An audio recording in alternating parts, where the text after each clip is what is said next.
बिस्मिल्लाहिर रहमानिर रहीम।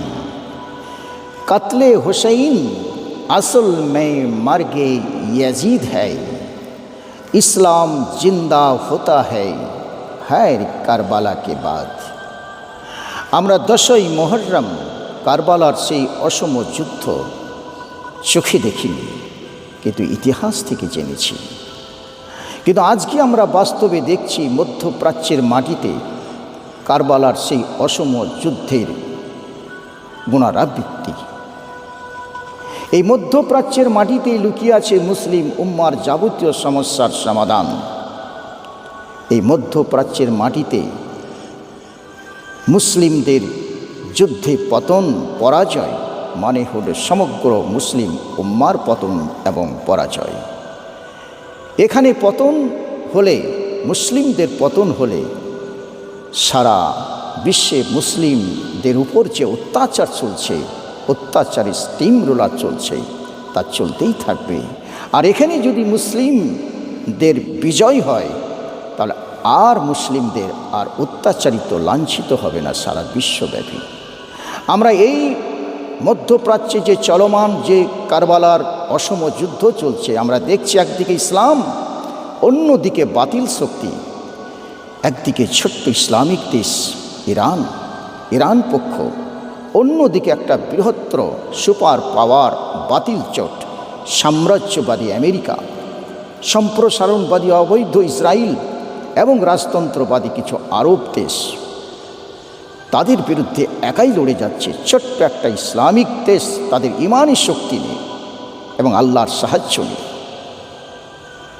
এই যুদ্ধ মুসলিম উম্মার জন্য একটা টার্নিং পয়েন্ট, মুসলিম উম্মার ভাগ্যের জন্য একটা টার্নিং পয়েন্ট। এই যুদ্ধে ইরানের বিজয় মানে ইসলামের বিজয়, ইরানের বিজয় মানে মুসলিম উম্মার বিজয়, ইরানের বিজয় মানে প্যালেস্তাইনের বিজয়। এবং ইরানের বিজয় হলে মসজিদুল আকসা স্বাধীন হবে। আল্লাহর পক্ষ থেকে আসে সাহায্য, আল্লাহর পক্ষ থেকে আসে বিজয় মুমিনদের জন্য, মুসলিমদের জন্য, যারা আল্লাহর পথে জান মাল কোরবানি করছে তাদের জন্য। অবশ্যই ইরান বিজয় হবে আমরা আশা করি। এবং ইরান আজকে বিশ্বে দেখিয়ে দিবে যে আল্লাহর সাহায্য থাকলে এবং আল্লাহর পথে চললে, ন্যায়ের পথে, ইনসাফের পথে চললে কোনো আগ্রাসী শক্তি, কোনো বাতিল শক্তি তাদের নত করতে পারবে না। তাদের একটা নীতি, একটাই পথ তারা বেছে নিয়েছে, হয় বিজয় নয় শাহাদত, হয় শাহাদত নয়তো বিজয়। দুটোর মধ্যে একটাকে তারা বেছে নিয়েছে।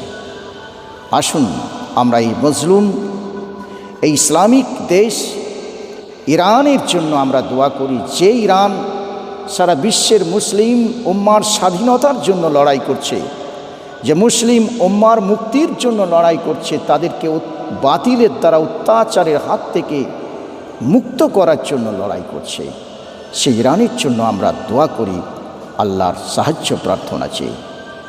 ওয়া আখিরি দাওয়ানা আলহামদুলিল্লাহি রাব্বিল আলামিন।